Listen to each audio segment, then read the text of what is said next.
Hello friends, आप सभी का स्वागत है हमारे यूट्यूब चैनल में। और आज हम आपके लिए लेकर आए हैं ऑफिशियल लैंग्वेज रूल्स 1976 पर वीडियो। आप सभी से रिक्वेस्ट है कि आप प्लीज़ वीडियो को पूरा देखें। और वीडियो में जो स्टार्टिंग में हमने डिस्कस किया है इस रूल को 1976 को, और उसके बाद फिर इसके इम्पॉर्टेंट क्वेश्चंस डिस्कस किए हैं। तो आप पूरा ध्यान से सुने और फिर आप एनालाइज करें कि आपने वीडियो से कितना सीखा है उन क्वेश्चंस का जवाब देकर। ठीक है, सो लेट्स गेट स्टार्टेड। तो हम स्टार्ट करते हैं ऑफिशियल लैंग्वेज रूल्स 1976। इसमें आगे लिखा हुआ है कि official language use for official purposes of the union rules 1976। इसका मतलब है कि ऑफिशियल लैंग्वेज रूल्स 1976 जो है वो यूनियन में ऑफिशियल पर्पस के लिए इसे यूज़ किया जाता है। और अमेंडेड इन 3 टाइम्स, कि इसकी जो अमेंडमेंट है इस रूल की कितनी बार हो चुकी है? 3 बार की जा चुकी हैं। फर्स्ट कब हुई थी? 1987 में, सेकंड हुई थी 2007 में, एंड थर्ड अमेंडमेंट हुई थी इस रूल में 2011 में। Got it? Next is in exercise of the powers conferred by section 8 read with subsection 4 of section 3 of the Official Languages Act 1963, the central government hereby makes the rules. It means कि official language जो act है 1963 उसके section 3 और sub section 4 के according central government को जो power दी गई है रूल्स बनाने की, उसके अकॉर्डिंग जो रूल बनाए गए हैं उन्हें बोला जाता है official language rules 1976। Got it? आगे हम डिस्कस कर रहे हैं सभी रूल्स को। तो रूल नंबर 1 है, उसमें क्या मेंशन किया गया है? रूल नंबर 1 जो है हमें 3 बातों के बारे में बताता है। फर्स्ट इज़ शॉर्ट टाइटल, कि इसमें शॉर्ट टाइटल क्या होगा, इसका एक्सटेंट क्या होगा, मतलब किस एरिया में ये अप्लाई होता है, और कमेंसमेंट कहाँ होता है ऑफिशियल लैंग्वेज रूल्स का। ठीक है, तो शॉर्ट टाइटल को एक्सप्लेन करते हुए जो फर्स्ट पॉइंट बनाया गया है कि these rules may be called the official languages rules 1976। ठीक है, इट मीन्स कि ये जो ऑफिशियल लैंग्वेज रूल्स 1976 हैं ये यूनियन में सभी ऑफिशियल पर्पसेस के लिए इसे यूज़ किया जाएगा। सेकंड बताया गया है एक्सटेंट को एक्सप्लेन करके कि इसे जो है पूरे इंडिया में इसे यूज़ किया जाएगा एक्सेप्ट तमिलनाडु। ठीक है, और थर्ड जो है कमेंसमेंट को एक्सप्लेन करते हुए बताया गया है कि इसकी जो कमेंसमेंट है वो कब की गई थी? वो 17 जुलाई 1976 को की गई थी। Got it? नेक्स्ट जो आता है रूल 2 के बारे में है। रूल 2 हमें क्या बताता है? रूल 2 बताता है 3 रीजंस के बारे में, जिसमें OLC 1976 को डिवाइड किया गया है। रीज़न ए के अंदर स्टेट्स जो हमारे आते हैं वो है Bihar, Haryana, Himachal Pradesh, Madhya Pradesh, Chhattisgarh, Jharkhand, Uttarakhand, Rajasthan and Uttar Pradesh. And union territories जो आते हैं वो दिल्ली एंड अंडमान निकोबार आइसलैंड। और यूनियन टेरिटरी में आपको याद रखना है सिर्फ 2 ही इसके अंदर आती हैं, Delhi and Andaman Nicobar island. Got it? Next जो रीज़न बी है उसके अंदर बताया गया है कि गुजरात, महाराष्ट्र, पंजाब, ठीक है, गुजरात, महाराष्ट्र और पंजाब, ये 3 जो स्टेट्स हैं वो आएंगे रीज़न बी के अंदर, और 3 ही यूनियन टेरिटरीज के अंदर आएगी, Chandigarh, Daman and Diu and Dadra and Nagar Haveli. ठीक है, एंड रीज़न सी के अंदर डिस्कस किया गया है कि जो रीज़न ए और बी के अंदर जो स्टेट्स या यूनियन टेरिटरी नहीं आ रहे हैं वो आएंगे रीज़न सी के अंदर। आगे आता है रूल नंबर 3। रूल नंबर 3 में क्या बताया गया है कि communications to states etcetera other than to the central government offices, कि कोई भी कम्युनिकेशन होती है स्टेट्स के बीच में उसके बारे में रूल 3 में बताया गया है। बट इसके अंदर क्या नहीं होना चाहिए? सेंट्रल ऑफिसेस के साथ कम्युनिकेशन है वो इसमें इन्वॉल्व नहीं की जाएगी। ठीक है। नेक्स्ट आ जाता है रूल नंबर 4। रूल नंबर 4 में बताया गया है कि communication between central government officers communication, ठीक है, कम्युनिकेशन ये मिसप्रिंट हो गया, 2 बार लिख दिया, बट बाकी इसके अंदर ये बताया गया है कि सेंट्रल गवर्नमेंट के ऑफिसर्स के बीच में जो कम्युनिकेशन होती है वो 4 के अंदर डिस्कस की गई है। समझ आ गया। 3 के अंदर स्टेट्स के बीच में जो कम्युनिकेशन होती है, और 4 में आ जाएगा कि जो सेंट्रल गवर्नमेंट ऑफिसर्स के बीच में कम्युनिकेशन होती है उसे कंटेन किया गया है। Got it. नेक्स्ट आ जाता है रूल नंबर 5। रूल नंबर 5 में आ जाएगा कि replies to communication received in Hindi. It means कि जो कम्युनिकेशन अभी हमने डिस्कस किया था रूल 3 और 4 में, कि जो कम्युनिकेशन स्टेट्स के बीच में होती है या जो कम्युनिकेशन सेंट्रल गवर्नमेंट ऑफिसर्स के बीच में होती है, तो उनका जो रिप्लाई होगा उन कम्युनिकेशन का वो हिंदी में ही होगा। इस बारे में लिखा गया है रूल नंबर 5 में। Got it. अब आ जाता है रूल नंबर 6।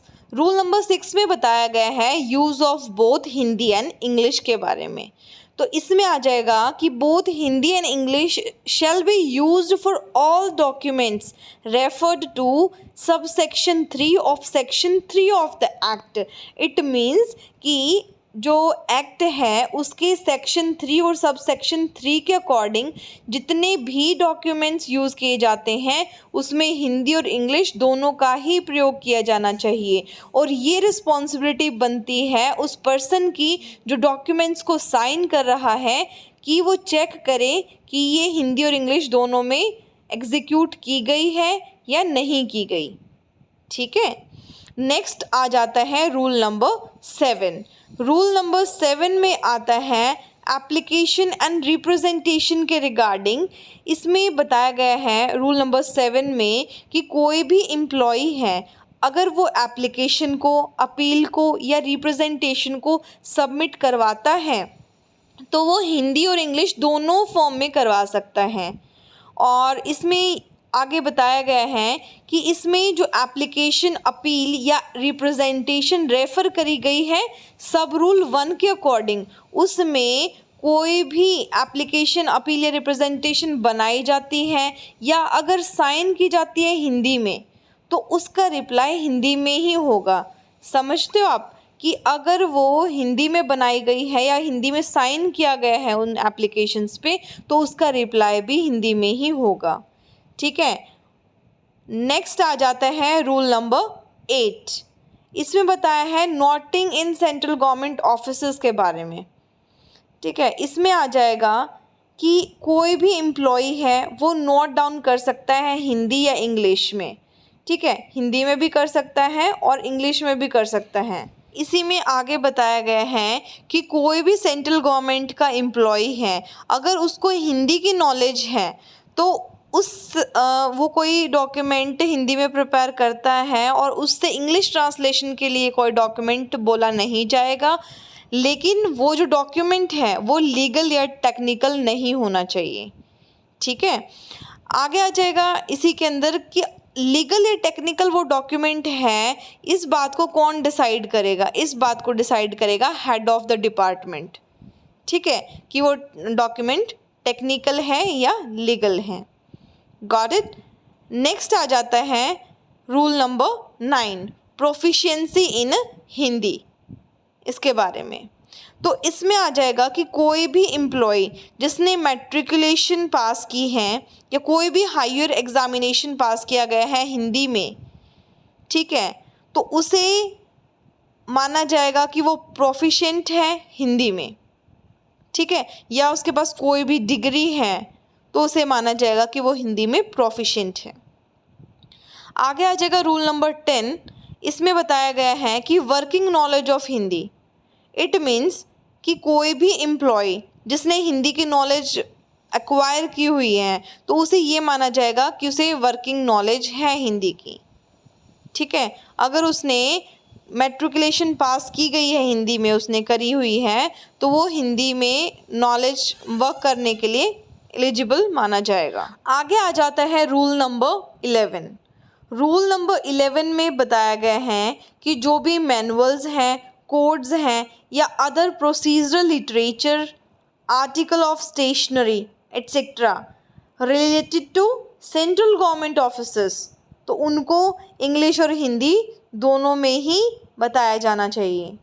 ठीक है, अगला आता है रूल नंबर 12 कि रिस्पॉन्सिबिलिटी फॉर कंप्लाइंस, कि रिस्पॉन्सिबिलिटी किसकी है कि ये जो चीज़ें हमने मेंशन करी है उसको कंप्लाइंस करवाने की। तो कंप्लाइंस करवाने रिस्पॉन्सिबिलिटी होगी administrative head of each central government offices. ठीक है, यहाँ पर ध्यान देना है, ईच सेंट्रल गवर्नमेंट ऑफिसेस के एडमिनिस्ट्रेटिव हेड की रिस्पॉन्सिबिलिटी होगी कि वो इन सब को कंप्लाइंस करवाए। अब आगे आएंगे आपके लिए क्वेश्चंस, तो let get started. Question number 1 जो है वो है communications from a central government office to state और union territory in region C और person in such state shall be. It means कि जो कम्युनिकेशन होगी सेंट्रल गवर्नमेंट के ऑफिस की किसके साथ, रीजन सी के अंदर जो भी स्टेट्स या फिर यूनियन टेरिटरीज आते हैं उनके साथ, या फिर जो पर्सन इन रीजन सी के जो स्टेट या यूनियन टेरिटरी के साथ बिलोंग करते हैं उनके साथ। तो वो कम्युनिकेशन किस लैंग्वेज में होगी, क्वेश्चन हमारा ये है। तो इसका आंसर आ जाएगा कि वो कम्युनिकेशन इंग्लिश में की जाएगी। ठीक है, किसके अकॉर्डिंग, रूल नंबर 3 और सब रूल 3 के according of official language rules 1976। Got it. Next question is communication from a central government office to state in region A or to any office or person shall be in. It means कि जो communication होगी central government office की region A के state या union territory के साथ, या फिर जो पर्सन रीजन ए के स्टेट या यूनियन टेरिटरी से जो बिलोंग करता है उसके साथ, तो वो कौन सी लैंग्वेज में होगी, आंसर आ जाएगा हिंदी में। ठीक है, और किसके अकॉर्डिंग है, रूल नंबर 3 और सब रूल 1 के अकॉर्डिंग है ऑफिशियल लैंग्वेज रूल्स 1976। ठीक है, आगे आ जाएगा communications from a central government office to any person in a state और union territory of region B may be इन।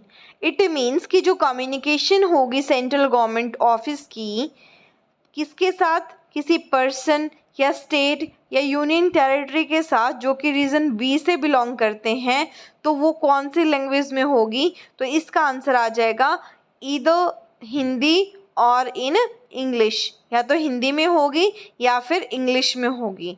ये किसके अकॉर्डिंग है, रूल 3 सब रूल 2 ब्रैकेट में B of official language rules 1976 के अकॉर्डिंग है।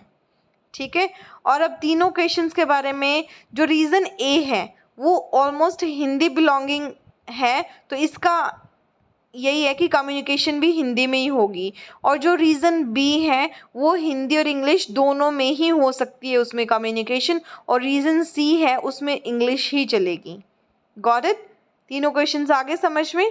नेक्स्ट क्वेश्चन है communication from a central government office in reply to communication in Hindi shall be in. It means कि जो communication हुई है सेंट्रल गवर्नमेंट ऑफिस की हिंदी में, ठीक है, तो उसका रिप्लाई कौन सी लैंग्वेज में किया जाएगा, तो उसका रिप्लाई किया जाएगा हिंदी में।